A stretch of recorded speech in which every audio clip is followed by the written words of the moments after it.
हर पल की खबर पर हमारी नजर 7 भारत न्यूज के साथ।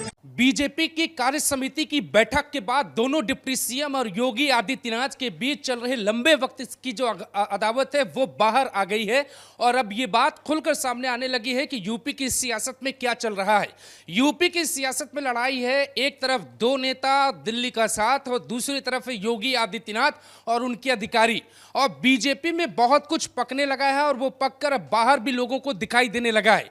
हुआ यह कि कल कार्य समिति की बैठक हुई और बैठक के बाद एक और बैठक होती है। कार्य समिति की बैठक में चूंकि 3000 कार्यकर्ता, नेता, विधायक, सांसद, राज्यसभा सभी मौजूद थे, लेकिन जो उसके बाद एक बैठक हुई, उस बैठक में केशव प्रसाद मौर्य मौजूद थे, उस बैठक में डिप्टी सीएम ब्रजेश पाठक मौजूद थे, उस बैठक में महासचिव अरुण सिंह मौजूद थे, उस बैठक में योगी आदित्यनाथ मौजूद थे, उस बैठक में जेपी नड्डा मौजूद थे, उस बैठक में भूपेंद्र चौधरी बीजेपी अध्यक्ष यूपी मौजूद थे, उस बैठक में एक दो नेता और मौजूद थे जिनका नाम बाहर निकलकर अभी सामने नहीं आ पाया है। उस बैठक में बहुत बवाल हुआ है, यह खबर बाहर निकलकर आने लगी है। योगी आदित्यनाथ को लेकर जो बातें हुई हम आपको विस्तार पूर्वक वो बताते हैं कि आखिर उस मीटिंग में क्या क्या बात ऐसी हुई जो बाहर छनकर मीडिया तक आने लगी है। उस मीटिंग में जो कार्य समिति की बैठक थी उसमें केशव प्रसाद मौर्य पहली बार चुनावी नतीजों के बाद मंच पर दिखाई दिए। 4 जून को चुनावी नतीजे आए और उसके बाद वो किसी भी कैबिनेट की बैठक में दिखाई नहीं दिए। तमाम सवाल उठे कि केशव प्रसाद मौर्य आखिर क्यों नहीं आ रहे हैं। हमने भी सवाल पूछा कि आखिर केशव प्रसाद मौर्य योगी के मंच के साथ क्यों नहीं दिखाई दे रहे हैं। ये तमाम कयास चल ही रहे थे कि कल पहला मौका था जब चुनावी नतीजों के बाद योगी के साथ केशव प्रसाद मौर्य बैठे थे। अब वो बैठे थे तो उसकी रिकॉर्डिंग बीजेपी के पास होगी, वो मीडिया को जारी नहीं की गई और मीडिया कर्मियों को पहले ही कार्य समिति की बैठक से करीब 2 बजे दूर कर दिया गया था।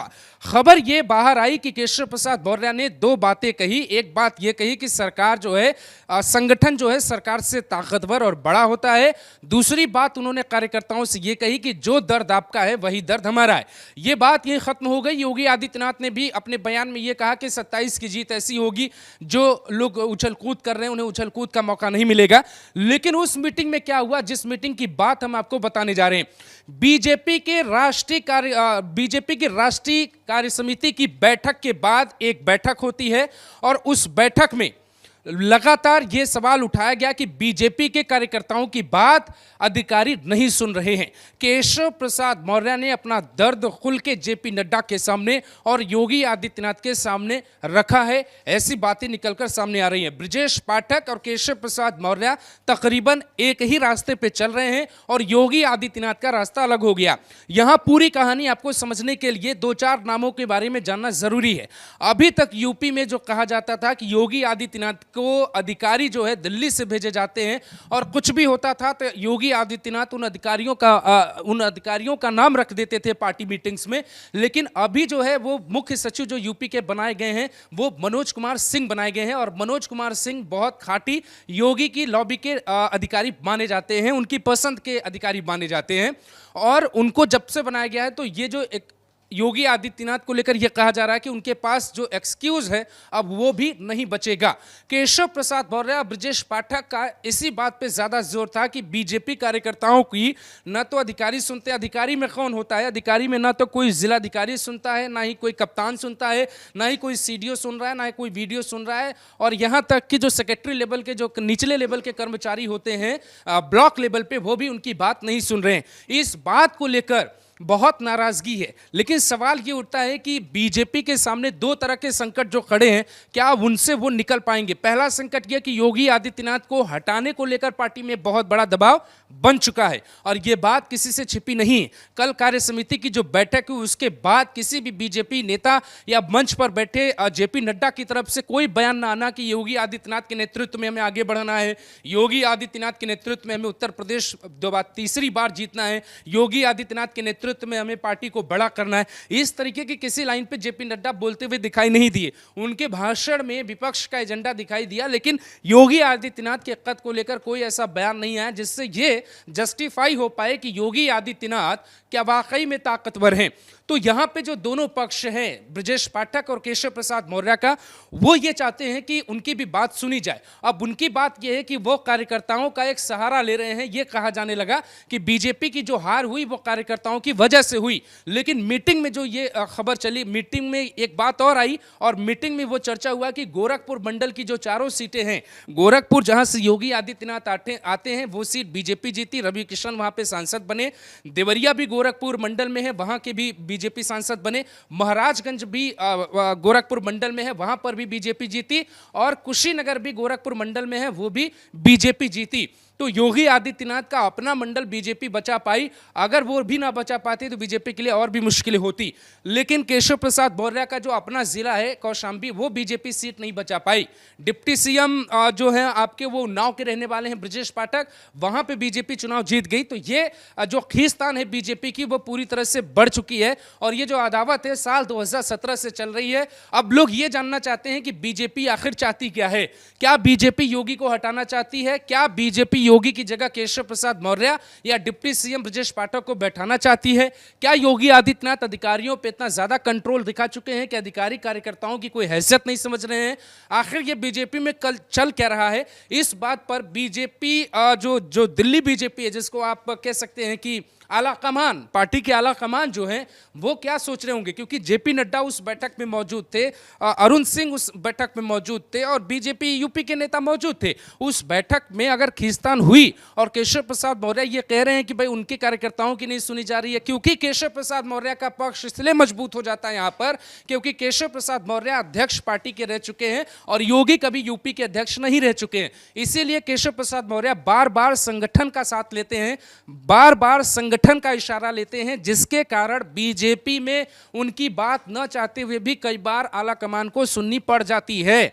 जबकि ब्रजेश पाठक का भी यही कहना है कि जो अधिकारियों का कंट्रोल है वो ज्यादा है, ये कारण रहा है कि जो कार्यकर्ता हैं वो नाराज हो रहे हैं। लेकिन क्या वो कार्यकर्ता क्यों नाराज हैं, इस पर एक अलग वीडियो बना के बात की जा सकती है कि क्या वो कार्यकर्ता हैं जिनको आप मलाई खाने का मौका नहीं मिल रहा है, या ये वो कार्यकर्ता हैं जो थाने में बैठ के जाकर रौब दिखाते थे कि भाई मेरी सरकार है, ये करना है, वो करना है। आखिर योगी अधिकारियों पर ऐसा कौन सा कंट्रोल कर रहे हैं जिसके कारण यूपी बीजेपी में इतना बड़ा तूफान आया है?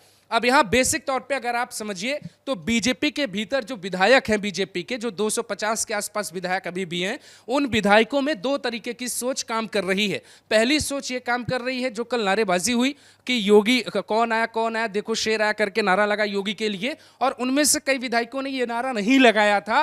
अब कौन लगाया था कौन नहीं लगाया था ये ढूंढ पाना बहुत मुश्किल है। तो जो दूसरा पक्ष है, जो दूसरी लॉबी है बीजेपी की, उस लॉबी के जो विधायक हैं या नेता हैं वो किसी तीसरे के इशारे पे काम कर रहे हैं, और उनका कहना है कि अगर पार्टी 2027 चुनाव से पहले योगी आदित्यनाथ को चुनाव से नहीं हटाती है कुर्सी से तो बीजेपी बहुत बुरी तरीके से हार जाएगी, क्योंकि कार्यकर्ता जमीनी लेवल पे बहुत नाराज है। अब यहां आप ये बात समझिए, बीजेपी के सामने संकट यह है कि अगर योगी आदित्यनाथ को हटा देते हैं तो बीजेपी का सुपड़ा साफ हो जाएगा। अब बीजेपी करे भी तो क्या करे?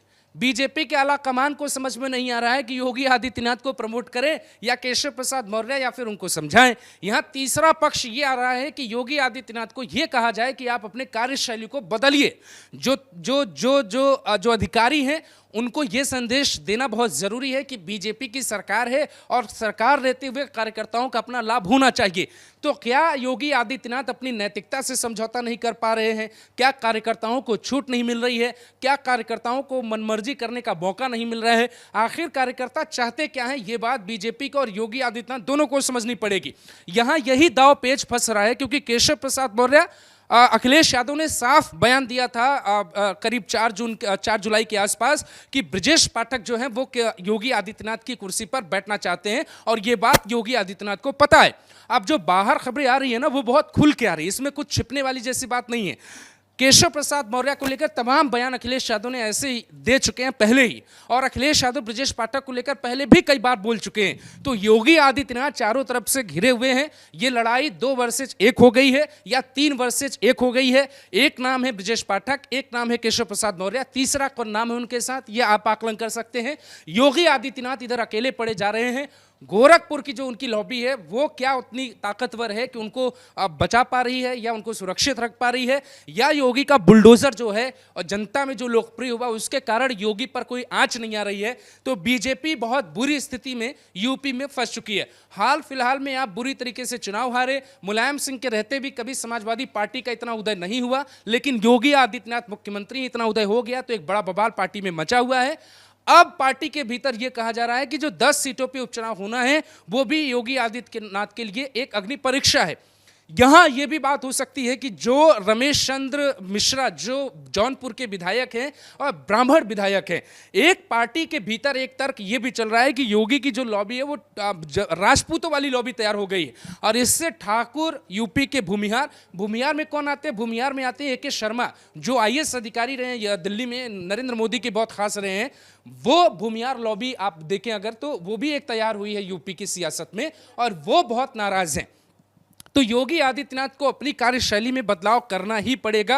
अगर वो इस सिद्धांत से समझौता नहीं करते तो जब बीजेपी उपचुनाव में जाएगी तो फिर उनको इस बात का भी ख्याल रखना चाहिए कि वहां भी बहुत करारी हार हो सकती है, क्योंकि उसमें जो सीटें हैं ना वो बहुत जातिगत सीटें हैं। जैसे करहल है, मैनपुरी की करहल जो अखिलेश यादव की सीट खाली हुई है वहां पर बीजेपी जीतेगी, इस बात पर बहुत मेहनत करनी पड़ेगी। जीतने की संभावना बहुत कम है, हारने की संभावना पूरी है। इसी तरीके से मिल्की सीट है, वहां पर भी बीजेपी बहुत अच्छी स्थिति में नहीं है। जो 10 सीटें हैं बीजेपी की उनमें से 5 सीट अभी समाजवादी पार्टी के पास है।